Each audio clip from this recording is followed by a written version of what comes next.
साल 1912 का था। आरएमएस टाइटैनिक इंजीनियरिंग का एक शानदार कारनामा अपने पहली सफर पर निकला। यह जहाज अपने समय का सबसे बड़ा मॉडर्न टेक्नोलॉजी का एक आश्चर्य माना जाता था। इसे अनसिंकेबल कहा जाता था, लेकिन अप्रैल की एक ठंडी रात को यह दावा बुरी तरह से टूट गया। टाइटैनिक, जो उम्मीदों और सपनों से भरा हुआ था, एक आइसबर्ग से टकरा गया।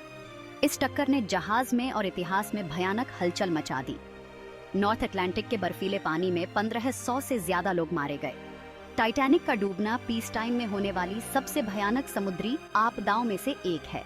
टाइटैनिक की यह दुर्घटना सिर्फ एक जहाज की कहानी नहीं है, यह उन लोगों की जिंदगियों की कहानी है जो खो गए और उनसे मिले सबूतों की कहानी है।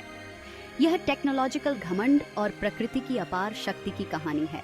सबसे इम्पोर्टेंट बात यह है कि यह ऐसी आपदा जहां बचना मुश्किल हो, उसमें साहस और समर्पण की कहानी है। यह टाइटैनिक की कहानी है। RMS Titanic white star line की सोच का नतीजा था। शिपिंग की यह एम्बिशियस कंपनी अब तक के सबसे बड़े और लग्जूरियस लाइनर्स बनाना चाहती थी। जहाज का निर्माण 1909 में बेलफास्ट, आयरलैंड के हार्लैंड एंड वुल्फ शिपयार्ड में शुरू हुआ। इस एम्बिशियस प्रोजेक्ट को पूरा करने के लिए हजारों मजदूरों ने 2 साल से ज्यादा समय तक बिना थके काम किया। टाइटैनिक अपने समय का इंजीनियरिंग का एक करिश्मा था। यह 882 फीट लंबा था और इसका वजन 46,000 टन से ज्यादा था। जहाज में डबल बॉटम हल था और यह 16 वाटर टाइट कंपार्टमेंट्स में डिवाइडेड था। यह कंपार्टमेंट्स इस डिजाइन से बनाए गए थे कि अगर कई कंपार्टमेंट्स में पानी भर जाए तो भी जहाज पानी में तैरता रहे। टाइटैनिक सिर्फ बड़ा ही नहीं था, बल्कि लग्जूरियस भी था। इसमें शानदार dining salons, swimming pool, gymnasium और टर्किश बाथ भी था। जहाज को फर्स्ट, सेकंड और थर्ड क्लास पैसेंजर्स के हिसाब से डिजाइन किया गया था। इसमें कंफर्ट और एलिगेंस का वह लेवल था जो समुद्र में पहले कभी नहीं देखा गया था। टाइटैनिक वाकई 20वीं सदी की शुरुआत में नेवल इंजीनियरिंग और लग्जरी ट्रैवल का एक बेहतरीन नमूना था। 10 अप्रैल 1912 को आरएमएस टाइटैनिक अपने पहले सफर पर साउथहैम्पटन, इंग्लैंड से न्यूयॉर्क सिटी के लिए रवाना हुआ। जैसे ही जहाज रवाना हुआ, चारों तरफ उत्साह छा गया। पैसेंजर्स और क्रू इस ऐतिहासिक यात्रा का हिस्सा बनने के लिए बेताब थे। जहाज पर हर तरह के लोग सवार थे। अमीर उद्योगपति और उनके परिवार, अमेरिका में एक नई जिंदगी की तलाश में प्रवासी और उस समय के कुछ मशहूर लोग भी थे। जहाज पर माहौल खुशनुमा था। पैसेंजर्स जहाज की शानो शौकत को देखकर दंग रह गए। स्वादिष्ट खाने, लाइव संगीत और तैरते हुए सबसे बड़े जहाज पर सफर करने के रोमांच का आनंद ले रहे थे। टाइटैनिक सिर्फ एक जहाज नहीं था, यह समाज का एक तैरता हुआ रूप था जो अपने अंदर इंसानी कहानियों, सपनों और आकांक्षाओं की एक रंग बिरंगी दुनिया समेटे हुए था। 14 अप्रैल 1912 की रात को त्रासदी आ गई। 22 समुद्री मील प्रति घंटे की रफ्तार से चल रहा टाइटैनिक, उस इलाके में बर्फ होने की चेतावनियां मिल रही थीं। दुख की बात है कि इन चेतावनियों पर ध्यान नहीं दिया गया। रात के 11:40 पर अकल्पनीय हुआ। टाइटैनिक, जिसे अकल्पनीय माना जाता था, एक हिमखंड से टकरा गया। टक्कर हालांकि सीधे सामने से नहीं हुई थी, लेकिन जहाज के स्टारबोर्ड साइड पर लगे हल को फाड़ने के लिए काफी थी। अकल्पनीय जहाज के आगे के डिब्बों में पानी भरने लगा। चालक दल को जल्द ही स्थिति की गंभीरता का एहसास हो गया। जहाज में पानी पंपों की तुलना में तेजी से भर रहा था। अकल्पनीय टाइटैनिक डूब रहा था। रात में संकट के संकेत भेजे गए, इस उम्मीद में कि शायद कोई उनकी पुकार सुने। चालक दल ने यात्रियों को जगाना शुरू कर दिया, उन्हें लाइफ जैकेट्स पहनने और ऊपरी डेक पर इकट्ठा होने का निर्देश दिया। जैसे ही यात्रियों को स्थिति का एहसास हुआ, डर और भ्रम फैल गया।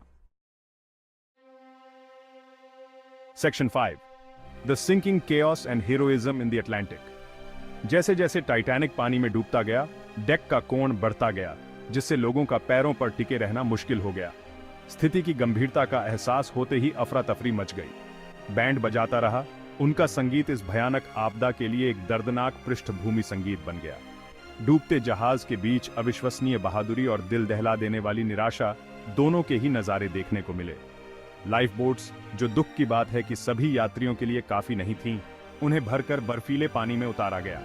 महिलाओं और बच्चों को प्राथमिकता दी गई, जिससे परिवारों के अलग होने के हृदय विदारक दृश्य देखने को मिले। कुछ पुरुषों ने बहादुरी से अपनी किस्मत स्वीकार कर ली और दूसरों को लाइफ बोट्स में चढ़ने के लिए पीछे हट गए। दूसरे लोग मलबे से चिपके रहे, किसी चमत्कार की उम्मीद करते रहे। टाइटैनिक, जो कभी विलासिता और भव्यता का प्रतीक था, अब केवल जीवित रहने के लिए एक भयानक और अराजक संघर्ष की पेशकश कर रहा था। जहाज आखिरकार 2 टुकड़ों में टूट गया। गहराई में डूबने से पहले इसका पिछला हिस्सा हवा में ऊपर उठा। टाइटैनिक का डूबना समुद्र की क्रूर शक्ति के आगे इंसान की लाचारी का एक भयावह प्रदर्शन था। Section 6, A Sea of Hope Lifeboats and Rescue Efforts। पास ही में मौजूद एक जहाज कार्पेथिया ने टाइटैनिक के संकट कॉल प्राप्त किए और मदद के लिए रात भर चलता रहा। घंटों बाद घटनास्थल पर पहुंचने पर कार्पेथिया के चालक दल को मलबे का एक समुद्र और मुट्ठी भर लाइफबोट्स दिखाई दी। वे 705 बचे लोगों को बचाने में कामयाब हुए, जिनमें ज्यादातर महिलाएं और बच्चे थे, जिन्होंने लाइफबोट्स में एक भयावह रात बिताई थी। बचाव के प्रयास हालांकि वीरतापूर्ण थे, लेकिन टाइटैनिक पर लाइफबोट क्षमता की भारी कमी को उजागर किया। जहाज हालांकि नवीनतम तकनीक से लैस था, लेकिन अपने यात्रियों और चालक दल के लगभग आधे लोगों के लिए ही लाइफबोट्स ले जा रहा था। इस दुखद चूक के कारण समुद्री सुरक्षा नियमों में महत्वपूर्ण बदलाव हुए, यह सुनिश्चित करते हुए कि भविष्य के जहाजों में सभी लोगों के लिए पर्याप्त लाइफबोट क्षमता हो। टाइटैनिक का डूबना समुद्र में पर्याप्त सुरक्षा उपायों के महत्व का एक कठोर अनुस्मारक के रूप में कार्य करता है। Section 7, Unraveling the Tragedy, Speed, Steel and Design Flaws। आपदा के बाद पूछताछ और जांच में यह समझने की कोशिश की गई कि अकल्पनीय टाइटैनिक आखिर डूबा क्यों। कई योगदान देने वाले कारक सामने आए जो एक ऐसी त्रासदी की तस्वीर पेश करते हैं जिसका होना तय था। एक कारक जहाज की गति थी। टाइटैनिक एक ऐसे क्षेत्र में तेज गति से नौकायन कर रहा था जो हिमखंडों के लिए जाना जाता था, जिससे प्रतिक्रिया करने और पैंतरेबाजी करने का समय कम हो गया। यह गति क्रोज नेस्ट में तैनात लुकआउट्स के लिए दूरबीन की कमी के साथ मिलकर घातक साबित हुई। एक अन्य कारक जहाज के निर्माण में प्रयुक्त स्टील की गुणवत्ता थी। मलबे के विश्लेषण से पता चला कि स्टील हालांकि अपने समय के हिसाब से मजबूत था, कम तापमान पर भंगुर था, जैसे उत्तरी अटलांटिक में सामना करना पड़ता है। हिमखंड के साथ इंपैक्ट के कारण स्टील मुड़ने के बजाय टूट गया, जो जहाज के खत्म होने का कारण बना। इसके अतिरिक्त वाटर टाइट कंपार्टमेंट्स का डिजाइन हालांकि उन्नत था, अपर्याप्त साबित हुआ। बार को रोकने के लिए डिजाइन किए गए बल्कहेड्स पानी की सतह से काफी ऊपर तक नहीं बने थे।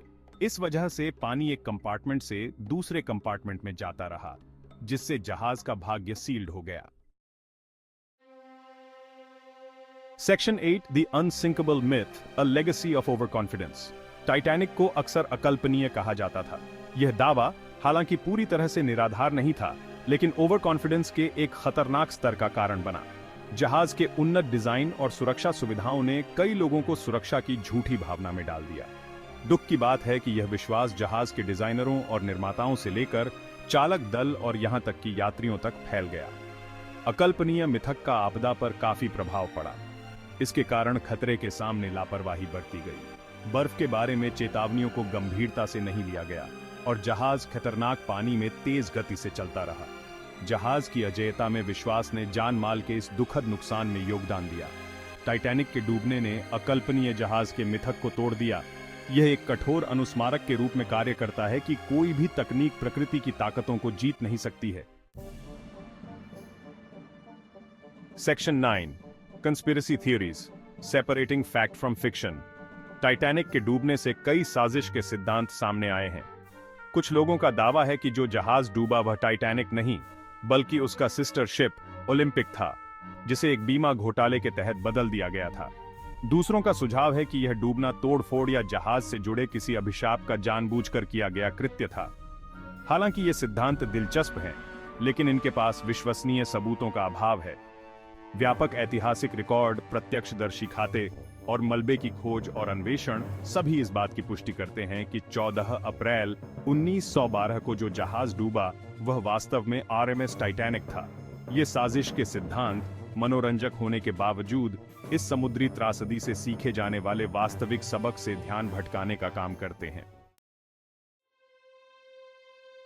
Section 10, return to the deep exploring the Titanic's remains. Titanic का मलबा 70 साल से ज्यादा समय तक समुद्र तल पर अनडिस्टर्ब्ड पड़ा रहा। 1985 में डॉ रॉबर्ट बैलार्ड के नेतृत्व में एक संयुक्त अमेरिकी फ्रांसीसी अभियान ने आखिरकार टाइटैनिक के अंतिम विश्राम स्थल का पता लगा लिया। इस खोज ने पूरी दुनिया को मोह लिया और अतीत में एक झलक पेश की। इसकी खोज के बाद से कई अभियानों ने रिमोटली ऑपरेटेड व्हीकल्स और सबमर्सिबल्स का उपयोग करके मलबे की जांच की है। इन अन्वेषणों ने जहाज के निर्माण, डूबने की घटनाओं और उसमें सवार लोगों के जीवन के बारे में बहुमूल्य जानकारी प्रदान की है। टाइटैनिक का मलबा इस समुद्री त्रासदी में खोए हुए लोगों के लिए एक मार्मिक अंडर वाटर मेमोरियल के रूप में कार्य करता है। Section 11 the enduring legacy, lessons from a maritime tragedy. Titanic का डूबना इतिहास की सबसे महत्वपूर्ण समुद्री आपदाओं में से एक है। यह इंसानी क्षति, टेक्नोलॉजिकल घमंड और समुद्र की शाश्वत शक्ति की कहानी है। यह त्रासदी, हालांकि एक सदी से भी पहले की है, दुनिया भर के लोगों को मोहती है। टाइटैनिक की कहानी समुद्र में सुरक्षा के महत्व, प्रकृति की शक्ति के सामने विनम्रता की आवश्यकता और प्रतिकूल परिस्थितियों में मानव आत्मा की स्थायी शक्ति की याद दिलाती है। टाइटैनिक से सीखे गए सबक समुद्री सुरक्षा नियमों को आकार देना जारी रखे हुए हैं। जहाज के डिजाइन, आपातकालीन प्रक्रियाओं और निरंतर सतर्कता के महत्व को प्रभावित करते हैं। टाइटैनिक की विरासत न केवल उस मलबे में जीवित है जो समुद्र तल पर पड़ा है, बल्कि उन लोगों के दिलो दिमाग में भी है जो खोई हुई जानों और सीखे गए सबक को याद करते हैं।